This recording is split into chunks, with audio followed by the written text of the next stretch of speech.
Assalamualaikum warahmatullahi wabarakatuh. Perkenalkan, saya Putri Melati Horunisa dari kelas A121 dengan NPM 21144600032.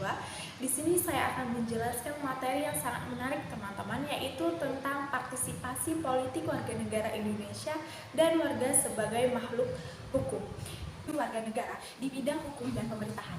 Yang pertama yaitu partisipasi warga negara dalam bidang hukum dan dapat diimplementasikan dalam sebuah perilaku masyarakat yang sadar akan hukum. Artinya, setiap masyarakat Indonesia wajib akan sadar hukum yang telah dibuat oleh pemerintah Indonesia. Yang kedua yaitu menghormati setiap keputusan yang telah dibuat oleh para lembaga peradilan yang ada di Indonesia. Yang ketiga yaitu memberi pengawasan terhadap jalannya proses pelaksanaan hukum yang sedang berlangsung. Lalu tentang partisipasi warga negara di bidang sosial dan budaya. Dalam artian yang kita ketahui, Indonesia adalah negara yang kaya akan budaya, sehingga kita harus saling melestarikan dan menjaga budaya. Jangan sampai budaya Indonesia itu termakan oleh budaya asing yang sekarang sudah banyak sekali budaya asing masuk ke Indonesia. Masyarakat dapat turut serta dalam pelestarian budaya, pelestarian lingkungan hidup, dan pelestarian untuk menjaga kegiatan sosial seperti berbakti sosial, mengikuti panti sosial, panti jompo, atau gotong royong agar dapat hidup secara layak, membantu menjaga warisan budaya adat istiadat setempat. Tema ketiga, di sini saya akan menjelaskan tema ketiga, yaitu materinya tentang partisipasi warga negara di bidang sosial di dalam undang-undang. Di undang-undang telah tercantum nomor 15 tahun 2017 pasal 3 yang menyebutkan bahwa kemajuan kebudayaan merupakan bentuk partisipasi warga negara yang berazaskan yang pertama yaitu toleransi. Yang kita ketahui, Indonesia sangat sekali keberagamannya, budayanya sangat banyak, sehingga rasa toleransi itu harus tumbuh di setiap jati diri warga negara agar saling melengkapi, saling merangkul, saling mengerti satu sama lain agar budaya Indonesia ini tidak terpecah belahkan. Dengan adanya toleransi membuat kita saling bisa memahami, mengerti satu sama lain. Yang kedua yaitu keberagaman.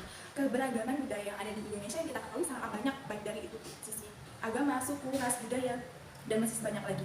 Maka dari itu keberagaman sangatlah membuat kita semakin dekat dengan hal-hal yang lainnya. Seperti contohnya salah satunya kita tidak boleh membeda-bedakan antara agama satu dengan agama lainnya.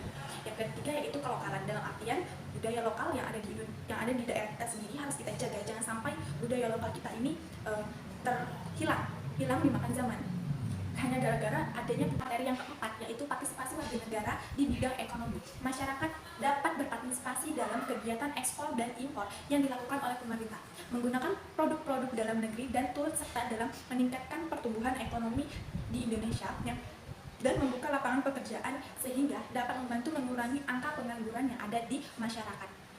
Yang kelima yaitu tentang partisipasi warga negara di bidang pertahanan dan keamanan. Kita harus mengetahui dulu pengertian dari hak dan kewajiban. Hak adalah kuasa untuk menerima yang seharusnya didapatkan oleh seseorang yang tidak dapat diganggu-gugat oleh pihak lain. Sedangkan kewajiban itu beban yang seharusnya atau semestinya diberikan untuk atau dikerjakan, dilaksanakan oleh setiap orang tanpa tidak boleh diwakilkan oleh orang lain. Yang terakhir, yang keenam, yaitu tentang warga sebagai makhluk hukum. Haruslah kita mengetahui konsep dasar dari warga dan kewarganegaraan. Dapat dikatakan konsep hukum atau tentang suatu pengertian mengenai subjek hukum dalam rangkaian kegiatan sosial untuk mencapai suatu tujuan bersama. Konsep warga negara dan kewarganegaraan sebagai subjek hukum merupakan konsep ciptaan hukum mengenai subjek yang diberikan status sebagai penyandang hak dan kewajiban yang dimiliki oleh setiap warga negara. Teman-teman, itulah pemaparan materi tentang partisipasi warga negara Indonesia dan warga sebagai makhluk hukum. Semoga materi yang saya sampaikan tadi bisa bermanfaat dan bisa diterapkan di kehidupan sehari-hari teman-teman agar kedepannya keamanan Indonesia tetap terjaga, pelestarian budaya Indonesia tetap terjaga, sehingga generasi kedepannya bisa mengetahui kebudayaan Indonesia lebih mendalam. Sekian dari saya. Apabila ada salah kata saya mohon maaf. Wabillahi taufiq wal hidayah. Wassalamualaikum warahmatullahi wabarakatuh.